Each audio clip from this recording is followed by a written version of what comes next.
what I mean? He put Kovalev to a split and beat Adonis Superman Stevenson. Arguably one of the greatest resumes in the sport. He's fought two of the top three pound-for-pound fighters in the world, according to Ring Magazine. That is mind-boggling when you stop and think about it. I can't recall nobody else ever doing that. Having two of the same, two of the three on their resume at the same time. It just don't happen. It don't happen. Yeah.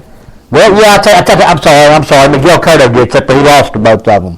He lost to both of his. Oscar did, but he was retired and had lost to both of them. That's when Manny and Floyd were 1 and 2. Okay, that's when. Yeah, I can recall it, but he lost to both of them. This guy right here actually arguably could have gotten a decision in both of them fights with Kovalev and Ward. So Darnell, I want you to go up there. I want you to get that eye, get that look back in your eye, man. I ain't seen it. I seen it that day, and that picture you showed me, man. You had it. You was back. And if that guy walks in the ring ready, he's as good as anybody there is out there. His record, the box record. So many guys look at box record and think they know boxing. Man, they don't even begin to tell the story. You look at today and you wonder, and this is the story I've heard on a lot of these Facebook groups, and I'm going to make fun of y'all guys for a minute. All right? Chocolatito should not be the number 1 ranked pound-for-pound fighter in the world. Really? Why not? Because he weighs 112 pounds? I'm going to tell y'all what happened. I'm even going to call the group out. Just saying. Tells me, goes, we go over from TCL one night. Benny announces he's going to have it's war night, group wars, okay? Well, guy was going on because they had just announced Ring Magazine's new top 10, pound for pound. It was the 1st of September the 15th. Floyd had announced his retirement, so he was going to come out of number 1. And I'm sitting here, and I was already in the Just Saying group, I'd met them guys through other groups here and there, and I believe Caesar was. And there was a few other people that was too. And but I knew that this was school time, fellas. I'm not going to say a word. I'm not going to say a word. I'm going to let these guys. You got Antonio in there that's just brilliant with knowledge. He's great at it. He knows the sport. There's several of them. David Adams, there's a bunch of them in there. William Miller's a bunch. And that group right there that really know the sport of boxing. And have been in and around it. And Carlos De Leon and Ponce de Leon, I'm sorry. He's good. Juan's son that boxes, real good amateur. He's young still. He's pretty good in there in that group. And there's very knowledgeable people in there. That's the only group that I have to go in now. The only one. I don't even go back to the other one. And what happened that night is this guy gets on there making a bashing video of Chocolatito. Being the pound-for-pound king, that's a joke. Shouldn't even be in the top 10. Just made the number 1 troll of America. He just became... Well, here's the thing, is Just Saying had video wars, okay? He was the reigning champion. He is the best you got. He's the best debater you got. Are you serious? He's the best debater you got? And this guy's going to make a video stating that Chocolatito shouldn't be in the top 10 pound-for-pound fighters in the world. Get out of here. I thought to myself, and I'd already heard it. So I'm sitting here feeding the ammo, but I'm not saying a word. I'm watching from the sidelines. We're 200 comments into the thread. And I don't know where a guy says boxing don't start till they weigh 135 pounds. Oh, wow. I said, really? I'm thinking to myself, I said, I just ought to be interesting. Sure enough, shout out to Dave Racing, this guy. I said, well, who's your favorite fighter? And the guy goes, Rigondeaux. Says, Rigo. And the guy right behind him says, yeah, he's the best fighter in the world, pound for pound. I said, that's enough. That's 2 in a row. I said, y'all dumb shits. I said, do you not know Rigondeaux fights at 122? 122. It's conceivable that him and Chocolatito could fight each other. That is conceivable. You know what I mean? It could be done. And if these guys aren't, if Rigondeaux wasn't 35, I could see those matchups being made eventually. And Rigondeaux fights one fight every 14 months. So when now he's signed with Rock Nation, he'll get a little more busy. Well, I said that about Ward too. Well, he didn't do nothing but take a little more time off. But I mean, I understand the injury. You got to do what you got to do. You got to be at your best when you're a man like Andre Ward and you're like Rigondeaux. About to face Kovalev as well. I mean, you want to make sure you're performing at your best. Now he looked a little rusty. He fought Paul Smith. Did he win all? Did he win on every judge's scorecard every round? Yes, he did. But to me, he wasn't Andre Ward till about the fourth round of that fight. Then I started seeing it come back. I said, there he is. You know what I mean? There he is. There's the man that I predicted would win the Super 6 when he was the 8th ranked super middleweight in the world. And card that's going to happen, I don't mean to interrupt you, but this card that's going to happen with him and Kovalev, that's going to be a very... That is going to be the best fight we can see. I can go back and forth and, you know, my pound-for-pound list, top 5, with him and Kovalev. Yeah, I can move Kovalev as high as 2 and Ward as high as 1 even. You know what I mean? You really can. That's just how close it is. Ward's got a skill set, though, closer to Gonzalez's than what Kovalev does, in my opinion. He's like, I think he's just a step above, like, you know, he's like another Floyd Mayweather, you know. And with the exception that he's southpaw and orthodox. You know what I mean? And it changes. I mean, this guy, he's like Chocolatito and he's like Lomo. They can go either or, which way ever you need to go, off the back foot, charging at you, either way, counter punching, on the attack, with the jab, anything they need to do. Yeah, they're setting traps 2 or 3 punches in advance. Stuff that is so high educated. And when I'm telling you guys, whoever fights Keith Thurman next, give me a call. I'm going to tell you how to end that O for you. Okay? It's there. Collazo had him. Watched the fight again when Collazo got more shot than Thurman did. Did you see that?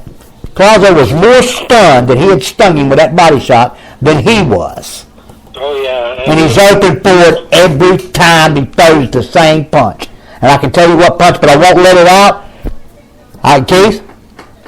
I'll stay quiet until they come and ask me. Then I'll tell them. But it's there, and the right person will see it. And I think it's already been spotted, and that's why they ain't doing the fight, fellas. I think Ken Porter sees it. I really do, and I think that might be part of the reason,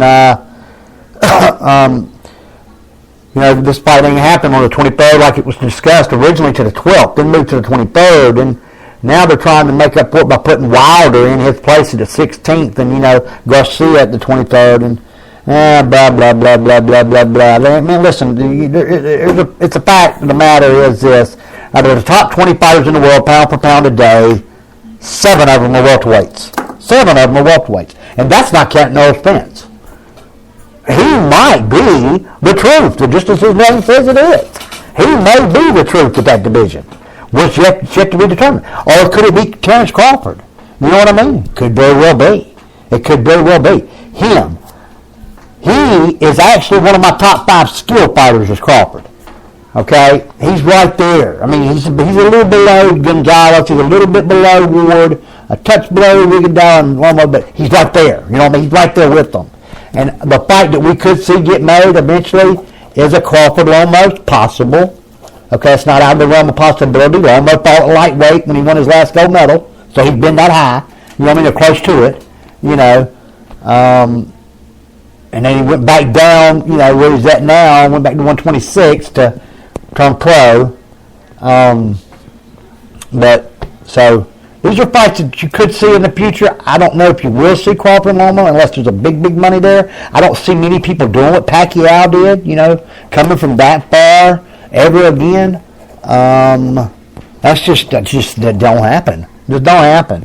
What Roy Jones did was unheard of. We've seen some rarities. I mean, you got a lot more, but today you got so many alphabet champions that you've got a lot more going on and a lot more activity of people being able to win in 3 and 4 divisions. I mean, think about this. Adrian Broner's a 4-division champion already. Is it fair to say he's on the same level as Sugar Ray Leonard? Oh, no. Oh, no. Oh, hell no. Leonard lost 3 fights. Okay? And part has to do with all these like we said, we conversate about these. We discuss how Heyman fights, and I mean, some of them you just can't give them the full credit because of the opponents that they're facing. I mean, they're just class B level. What I consider a B plus to A fighter, Broner has fought 3 of. He's lost to 2 of them. Okay, that's the Madonna has beaten. All right, and of course Sean Porter beat him. And Sean Porter won 10 out of 12 rounds. Sean Porter is very scrappy, Very good fighter. That's right there. That's why I catch a lot of flack when I say Kell Brook is the second best welterweight in the world to me right now. Okay? Oh, yeah, definitely. I catch a lot of flack when I say that. And they go, well, what do you rank? Who do you got? What do you got? I got to say, I got Tim Bradley at number 1. Okay?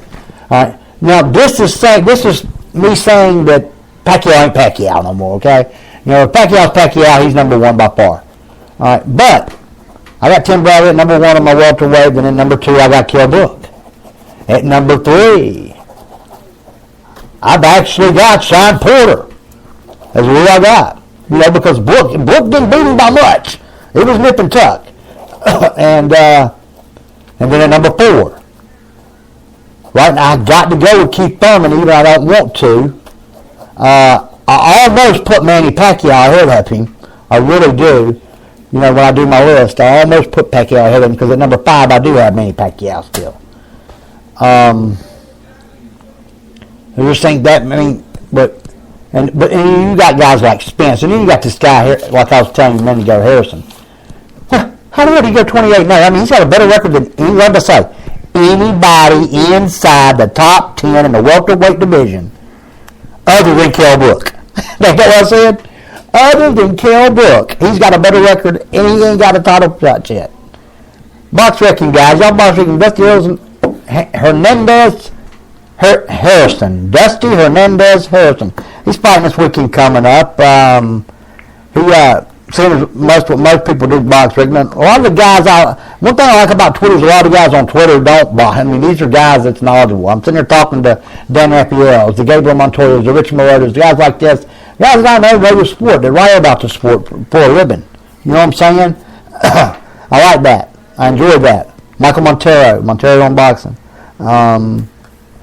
Shout out to him. He's always does very good breakdowns. And man, he did a video recently. If y'all get a chance to watch it on Klitschko's career, and it's very, very telling, and I really enjoyed it. It was very, very good.